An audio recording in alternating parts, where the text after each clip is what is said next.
But we've got Cheryl here. Cheryl, come on down, my friend. You get a chance to ask our Mavericks, who of course are very mainstream to us, but, you know, to lefties, they're just so frightened of such common sense. What's your question, my friend, and thanks for coming along tonight. Thank you. I'd just like to ask, how do you think the cost of living needs to be dealt with, Pauline? OK, Pauline, all of you will get a chance to answer as well, but we'll start with Pauline. Thank you, Cheryl. OK. Deal with the climate change BS that's been foisted onto the Australian people. It's been... Cost of living is being driven by the high cost of electricity, so it affects the farming sector, the industries, manufacturing and the normal household. We have driven up the cost of electricity. That's why inflation. Also, the fact is the government cannot control their spending. This government has driven up from $600 billion when it took over from the coalition government up to $1 trillion now, and over the next year and a half it'll be driven up to $1.2 trillion in debt that we have.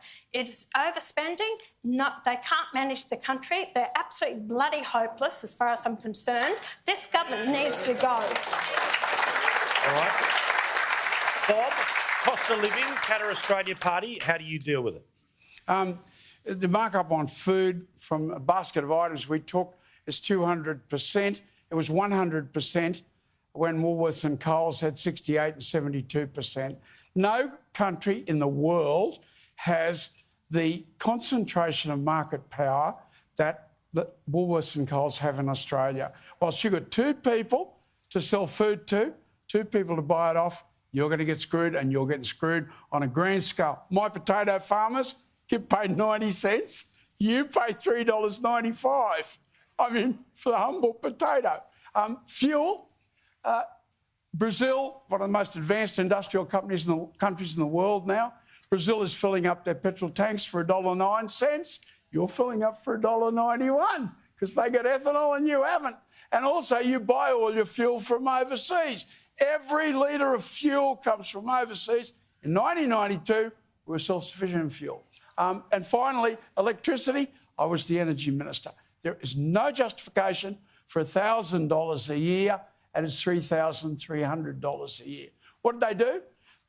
They gave themselves $1,200 a year. The government taxes your electricity for $1,200, and then to save the planet, they charge you another $1,300. So there you go.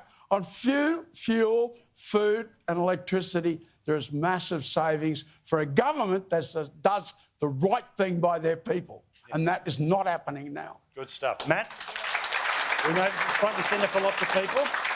Well, thank you. Thank you, Cheryl. It's the most important issue for any Australian, and something has broken in the last few years. I mean, I agree with Bob about the role of Coles and Woolworths. That's why we've said we will impose or change our competition laws to have divestiture laws for the first times. But Coles and Woolworths didn't start just price gouging in the last few years, right? That's not what's changed. Something really has changed in the last few years where now you can't get a cheeseburger at McDonald's for less than $5. I mean, what has happened to this country? Why are prices so high just in the last few years? There's two main factors. Pauline's touched on them, but I just want to drill down on the spending, on the government spending. Cheryl, since COVID, we've gone from spending about $477 billion a year of your money in Canberra. Now, after COVID, we're up to $778 billion a year in Canberra. $300 billion a year extra every year is being spent in Canberra now. On a household basis, that's $30,000 a year extra being spent for all of you. That's the kind of debt. So $1 trillion sounds like a big figure, but it's $30,000 every household extra being spent.